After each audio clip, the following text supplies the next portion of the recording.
بسم الله الرحمن الرحیم.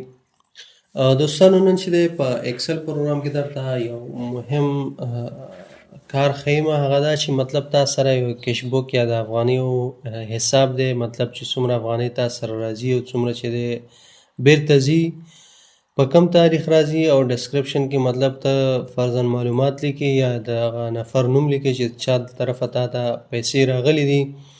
فرض مثال تا ته راغللې 15,000 افغانۍ، صحیح شو، په کم تاریخ باندې ګوره تاریخ به خپله اتومات راځي 1415 د دریمه به 14 تا ته افغانۍ راغللې. که په همدې ورځ په همدې تاریخ باندې فرضاً تا نه 2000 افغانۍ بیرته لاړلې، نو تا سره پاتې شولې 3000. همدارنګه فرض مثال سبا په بل تاریخ باندې چې دی ته غواړې چې نورې درنه 1000 افغانۍ نورې لاړلې، دا به ولیکې دلته خپله ګوره اتومات به تاریخ راځي، تا سره پاتې څو شولې 2000. نو دغه د پیسو حساب دی. فرضاً بله ورځ باندې چې دی یو کس راغی، مثال تا ته یې راوړلې 4000 افغانۍ، انټر یې کړې، خپله اتومات به چې دی تا سره بیرته جمع شوې 6000 شوې. هغه تیرې چې دی جمع شوې ورسره دا 6000 شوې. ګورئ دغه سیستم د جوړولو لپاره تاسو ته زه طریقه ښیم. لاندې راځو مجموعي م تاسو ته ښیي چې څومره ټولې پیسې تا سره راغلي. ګوره ټوټل 9000 راغلي او تا نه چې تللي دي 3000 دي او پاتې در سره څو دي 6000 دي. دغسې سیستم جوړولو لپاره زه تاسو ته طریقه ښیم، ډېره اسانه او ساده طریقه چې خپله هجري شمسي تاریخ به اتومات راځي. او بله خبره دا چې دا تاریخ سټیټیک تاریخ دی، مطلب بدلیږي نه، چې یو ځل د انټر کوم سبا که دا فایل ته خلاص کړي نو دا بدلیږي نه. ځینې تاریخونه چې هغه مطلب ټوډے فنکشن یې کار کړي هغه روزانه اپډیټ کیږي. مثلا نن چې دی 14 تاریخ دی، دا فایل چې سبا ته خلاص کړي هغې کې خپله دا ټول تاریخونه چې کم دي دا به 14 راځي، او ته کولی شي په لاسي ډول هم دلته ولیکي، خو دغه د کار د اسانتیا په خاطر چې دی دلته ما اتومات راوستی دی.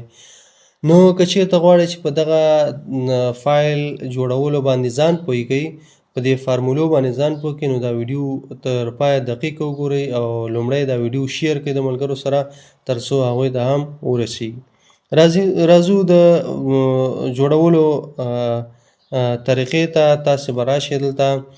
لومړی خو دلته زه چې کوم دی راځمه، هغه سر عنوان هغه ټایټل چې کوم دی هغه لیکمه. دا به زه مرچ کم او سایز به لږ زیات کو، بولډ به کو. فرض مثال تاسې هماغه لیکئ ورته چې کیش بوک، یا که پښتو ورسره لیکئ د افغانیو حساب، دا مو ولیکه. دا به سنټر ته کو. دلته راځو مثال لیکو چې زه ډیټ راوړم، ډیټ. دلته لیکئ ډسکرپشن او دلته به ولیکئ چې ان افغانۍ اف ان. دلته لیکئ چې اوټ اف ان. دلته لیکئ چې ټوټل. دا مو ولیکه. اوس راځو دا به سلیکټ کو. سلیکشن نه وروسته به دې ته زه بارډر ورکم سنټر کې او بولډ به یې واخلو. دې نه وروسته دا مکمل چې څومره اندازه تاسې غواړئ هغه ټول سلیکټ کړئ.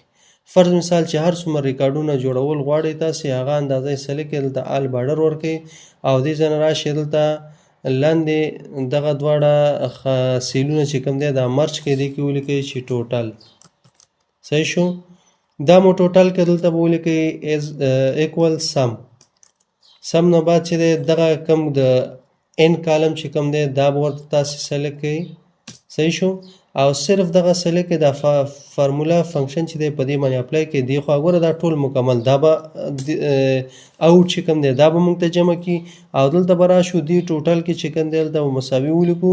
دغه کم چې موږ سره ان دی، کمې افغانۍ چې راځي هغې نه زه منفي کوم، کمې افغانۍ چې ځي دا تنې منفي مو کړي. نو دا مو چې کله منفي کړي را به شو آل بارډر به ورکو، بل دا چې تیک بارډر دا په سنټر کې به یې واخلو، سایز به یې لږ زیات کو او همدارنګه بولډ به یې کو. که یو کلر ورکوئ دې ځینې یو کلر ورکوئ. اوس راځو په طرف د فارمولې یا فنکشن. فنکشن یا فارموله چې کوم ده فارموله به څنګه لیکو؟ ګورئ داسې به ولیکو. ډېره ساده او اسانه فارموله ده. زه درته دا لیکمه، تاسې ورته ګورئ. او بل لیکئ مساوي اف بیا آر فنکشن لیکئ. اف چې دی دې په واسطه مونږه شرطونه چې دی ورکولی شو، شرطیه فنکشن ده. همدارنګه آر چې کوم ده دا هم چې ده دې په واسطه مونږ کولی شو مطلب شرطونه چک کړو د یو نه زیات. ګوره دلته یې ولیکل لاجیکل 1 لاجیکل 2. زه ورته وایم که چیرې دغه افغانۍ چې کوم موږ سره راځي دا مساوي و د خالي سره، مطلب دغه سیل کې یو څه موجود و خالي نه و کامه. همدارنګه چې دی په D3 سیل کې چې دی یو څه موجود و نامساوي و د خالي سره، یو څه پکې موجود و، دې پسې به تاسې قوس بند کئ، بیا به دې ته ورکئ کامه. نو که چیرته مطلب ویلیو اف ټرو، مطلب که په دغه سیل کې یو څه موجود و او که په دا D3 سیل کې څه موجود و نو څه وکړه، نو بیا راشه دغه C3 راواخله منفي که د څه نه د D3 نه، D3 نه دا څنګه که منفي که بس. او که چیرې داسې نه و شرط مطلب غلط شو کامه بس خالي مونږ ته پرېږده انټر یې یس. ګوره اوس شرط غلط دی، دواړه شرطونه غلط دي، فالس دي، نو مونږ ته یې خالي پرېږدي. خو که چیرته راشو دې ځای نه مطلب فرضاً تا سره راغلی 3000 افغانۍ، ګورې دلته یې ولیکل اتومات 3000، بېرته فرضاً 500 افغانۍ در څخه لاړې، پاتې شو څومره 2500. خو اوس دې کې یو کار به بل وکړو، همدغه فارموله چې کومه مونږ کار کړه دا به تاسې کاپي کړئ، رایټ کلیک وکړئ، دلته چې دی پیسټ فارموله کوئ، خو دې باندې چې دی ډبل کلیک وکړئ، یو شی به ورسره تاسې اضافه کوئ، دغه C4 پسې تاسې به د جمع علامه ولګوئ.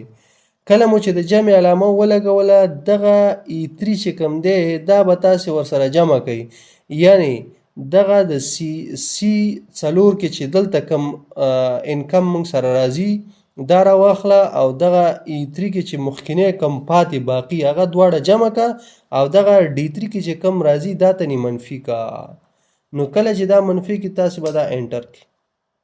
ګورئ اوس که چېرته فرض مثال تا سره 2000 افغانۍ نورې راشي، صحیح شو، ګوره څو شوي 4.5 شوي، 2-3-5 کېږي، 500 تنې تلي، فرضاً 2000 تنې دلته لاړې بېرته، تاسې وګورئ بېرته ما 2500 پاتې شولې.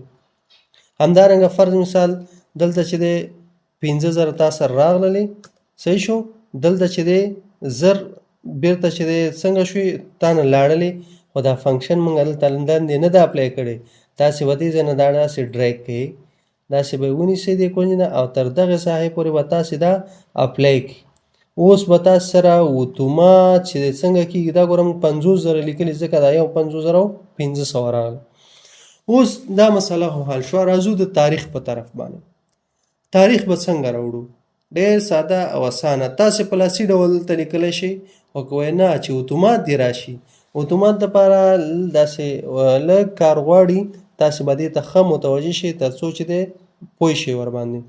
لومړی په دغه F1 سیل کې زه غواړم دلته څه راوړم، یو دا تاریخ راوړم، هجري شمسي تاریخ. هجري شمسي تاریخ راوستلو لپاره تاسو به یو فارمول دی دا به ولیکئ، ولیکئ ایکول ټیکسټ. ټیکسټ مو چې ولیکه، ټیکسټ نه وروسته به تاسې ولیکئ ټوډے فنکشن. ټوډے فنکشن پسې به قوس بند کئ، ولیکئ کاما ډبل کوټ قوس شروع. دلته به تاسې بیا ولیکئ، زه به لږ دا سیل دې خوا راوړم چې تاسې ښه پوه شئ ورباندې، یا دا ریکارډ هغه به دې خوا کړو. کله مو چې دا ولیکل قوس ورپسې به ولیکئ ډالر ساین، شفټ 4 به ووایئ، -AR، بیا چې دی -SA کاما 14 به ورکئ. 14 نه وروسته چې کوم دی قوس به بند کئ، قوس بندېدو نه وروسته چې دی دې ته فارمټ ورکوو. د کال دپاره 4 وارې وای ولیکئ او /2 میاشتې دپاره /2 ډي چې دی د ورځې دپاره، دې پسې ډبل کوټیشن بند کئ. تاسې ته ګورئ دلته معلومیږي، ښه ورته فکر وکئ. بس دې پسې چې کوم دی قوس بند کئ، قوس مو چې بند کړ دا انټر کړئ. ګورئ موږ سره 1405 د 13 تاریخ راغی.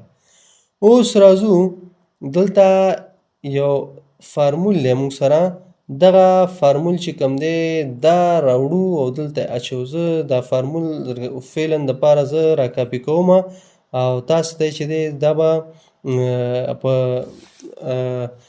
ویډیو په کمنټ یا ډسکرپشن کې به پروت وي. تاسې د هغې ځای نه چې دی لینک کاپي کوئ او دلته یې راوړئ پیسټ یې کړئ. دا به تاسې کاپي کوئ. کاپي نه وروسته دا کلوز کوم. کلوز نه وروسته راځو د بل شیټ ته په دې رایټ کلیک کوو، ویو کوډ ته راځو. ویو کوډ نه وروسته چې کوم دی دا دلته تاسې پیسټ کړئ. کله مو چې دا پیسټ کړه ګورئ دلته مو دا پیسټ کړه نو که چېرته تاسې سیلونه مطلب جدا اخیستې وي، نور سیلونه وي، دلته به سیلونه ورته تاسې برابر کړئ. ګوره ما ورته وایي زه چې دی کله په D3 کې D3 نه واخله تر اخره پورې د کالم لیکل کوم نو تاریخ دی راځي په کم سیل کې دی راځي، هغه دی په A1 سیل کې راځي. همداسې که چېرته په C3 کالم کې واخله مثال د C3 نه شروع کړه همداسې لاندې کالم کې راځه، کله چې لیکل کوي هم تاریخ دی راځي په څه کې په A1 کې. یعنې دغه تاریخ موږ ته را کاپي کوي دلته او دا سټیټک تاریخ دی بدلیږي نه.